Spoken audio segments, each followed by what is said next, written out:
tea feels ancient in India, as if it has always been here, as if Indians have always gathered around roadside kettles, argued politics over clay cups, or started mornings with milk tea bubbling on the stove.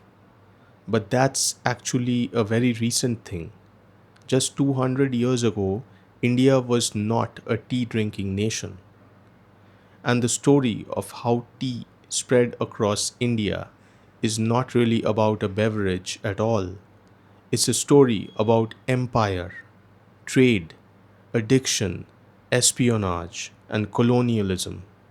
Before tea became popular, India already had a rich drinking culture.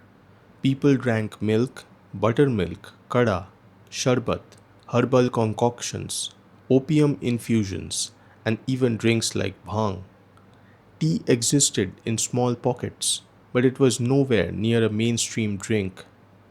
Meanwhile, in China, tea had already become deeply embedded in everyday life, and by the 1700s, Britain had become obsessed with tea.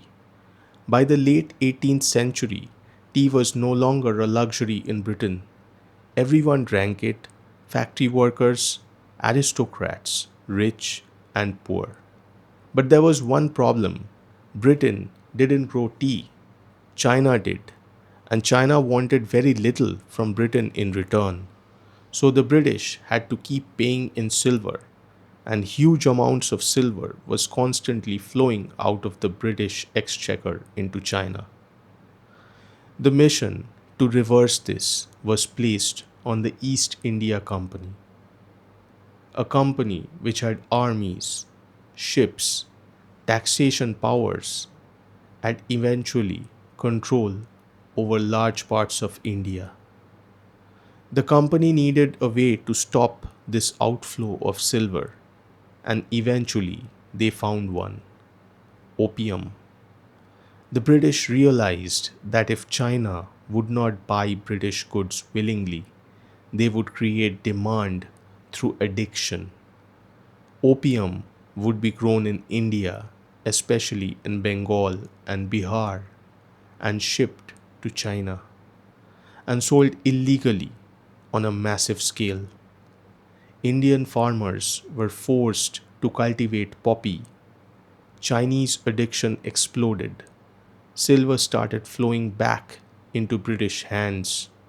Tea from China, opium from India, profit for Britain.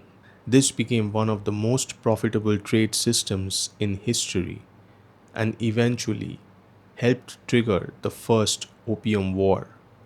But Britain still had a deeper problem.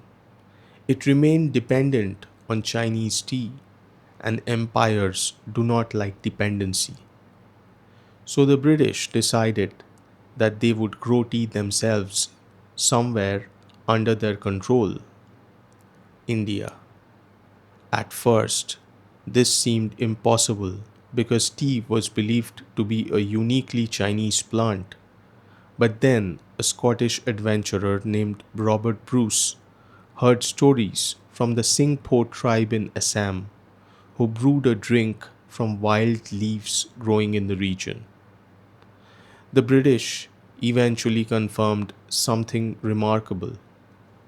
India already had its own native tea, Camellia sinensis variety Assamica. But growing tea in scale required knowledge. The Chinese had guarded this knowledge for centuries. So the British sent a man named Robert Fortune into China, disguised as a merchant. He traveled through restricted regions, smuggled tea plants, stole processing techniques, and secretly transported thousands of tea saplings into India in what was essentially a massive act of corporate espionage. With land, plants, and knowledge in hand, the British rapidly expanded tea plantations across Assam, Darjeeling, and the Nilgiris. Forests were cleared, ecosystems were transformed, and huge plantations emerged. But plantations needed labor, and this became one of the darkest parts of the story. Hundreds of thousands of laborers from poor communities across India were recruited, often through deception, and sent to work under brutal conditions. Disease, malnutrition, overwork, and isolation were common. Yet, the tea industry kept expanding because global demand kept growing. Then came Darjeeling. With its cool climate, misty hills, and unique soil, Darjeeling produced a lighter, more delicate tea that became internationally famous and earned the nickname the champagne of teas. Assam tea evolved differently: strong, bold, malty, ideal for milk tea and for the industrial working class of Britain. But here's the irony: India grew enormous quantities of tea while Indians themselves still barely drank it. So, in the early 20th century, the British launched campaigns to create Indian tea drinkers. Tea was sold cheaply at railway stations. Factories introduced tea breaks, and advertisements promoted tea as energizing and modern. But Indians transformed the drink completely. The British usually drank tea with a little milk and sugar. Indians added ginger, cardamom, spices, cloves, and it turned into chai. Tea stopped feeling British and became something entirely Indian. By the 1940s, tea had become part of everyday life in India. Workers drank it, students drank it, revolutionaries drank it, and chai stalls became spaces where people from different backgrounds could stand together and talk.